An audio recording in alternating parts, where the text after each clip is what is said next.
Big dog! Get the big dogs out! You gotta be real. Give him a follow, guys. Do it! At White House Senior Living, our residents feel right at home. Our vibrant facility offers delightful activities and outings, round-the-clock professional care, and exquisite house-made meals. Well, I mean, everything is put in front of it. I mean, you know, all Italian food, basically.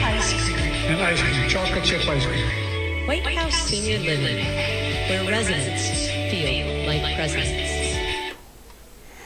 Good morning to you guys. Good morning to you, DJ Wonder Chrissy, and today is Tuesday, March 19th. It's voting day. It is voting day, and Susie Q and myself, we went out and voted early yesterday. Pretty good crowd, but we're hearing that more troubling news out of Chicago. Their pre-voting is down 50%. So normally their vote volume is pretty low. Like only 45% of the people, let me say that again, 45% of the residents of Chicago are registered to vote. And on any given, the last election where they voted in the left-wing loony Brandon Johnson, they only had like a 38% show rate of the people that were registered. So you got 45% of people that are registered, and then only like 38% of the people showed up to vote. And that was for mayor. That was when they had people voting on mayor. So and now the Chicago's got a big tax being put on the ballot this time, and it went through some litigation, and it may still end up in the courts. But anyway, they want to do kind of like it's called the mansion tax, similar to what they did in Los Angeles, but the dollar amount level kicks in at over $1 million. So if you're selling any property over $1 million, it's going to add a tax that goes for the homeless. And you know where this money's going. It's going to help the newcomers, the border buddies, the illegal immigrants find housing. Low-income housing has been an issue in Chicago for many, many years. Then the migrants show up. Do you think there's any low-income housing to be had now? It's vanished, folks. It's vanished. Low-income housing in Chicago is a thing of the past now with all these immigrants coming in and sucking it all up.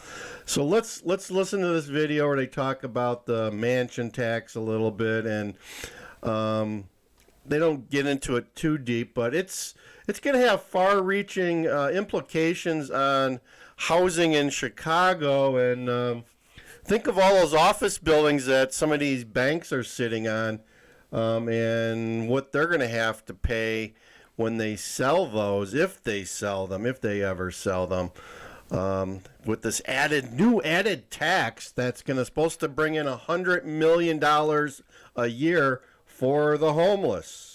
That the Bring Home Chicago tax plan was unconstitutional. A state appellate court reverses that decision, and now the controversial real estate tax referendum is back on the ballot. This would hike the real estate tax on properties that sell for Yeah, they took it off the ballot, and then they appealed it and had it put back on the ballot. So we'll see what happens. So they're going to have, people are forced to vote on it. But it may or may not be legal, so more to happen on that in the courts. Over $1 million.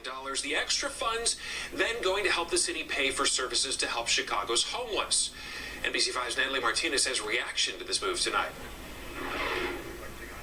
You may have seen these in your mail for primary ballot question 1, a tax on real. This is AOC's Tax the Rich in action, folks. This is although doesn't take much. Like a 3 flat in Chicago will go over $1 million. So it's going to hit the people at the lower rungs too. And then after you find out, they're saying, a lot of the 3 flats are being rented, and if you're taxing those people, guess what? Your rents are going to go up. Go figure. Real estate developers to fund affordable housing. Bring Chicago Home Coalition's Dixon Romeo. It's a good thing. It means that there is no confusion. An Illinois appellate court ruling Wednesday afternoon puts the question on Chicago's real estate transfer tax increase for properties over $1 million back on the ballot. We're really clear on where this money needs to go. Permanent, supportive housing with wraparound services. Opponents like the Neighborhood Building Owners Alliance say it could hurt commercial real estate. Taxes on housing is not the solution. And this bill ultimately, if the property is over 1.5 million, it's going to like triple the tax on that property. Go figure, right? Triple the tax, and it's gonna help. It's gonna help with low income housing somehow. Solution, more housing is the solution, and this tax is getting in the way of development. The Building Owners and Managers Association calls the referendum question misleading and manipulative, saying in a statement in part, "We are disappointed in the outcome of this case." Mayor Brandon Johnson vehemently supports the so-called mansion tax. The people of Chicago should determine how we address the unhoused crises. Opponents sued, and a Cook County judge rejected the ballot measure last month, but today's ruling means the votes will count. Absolutely 100% correct, but it's only step one. Election attorney Bert Odelson vehemently points out that the court did not rule on the merits of the question itself. It's about the process, and the courts don't give advisory opinions. They give opinions on real live controversies. This is not a controversy yet. The yes-no multi-part question itself took him a minute and a half just to read. This question, it was poorly written. If it gets passed and then goes back to the city council to pass an ordinance to this effect, then it's law. After the election, you can look forward to more litigation depending on whether this passes or fails. At City Hall, Natalie Martinez, NBC5 News. So there you have it. So when we voted yesterday, Susie Q and myself, we voted. Yes, we voted. Yeah. We even got a sticker. We got one of those stickers. I voted. Yeah, we came away with a sticker. I voted. But anyway, I'm telling you what they're doing around here. They're not adding it to you. The last thing they want to do is add the tax to your real estate tax, because then people can compare from one year to the next.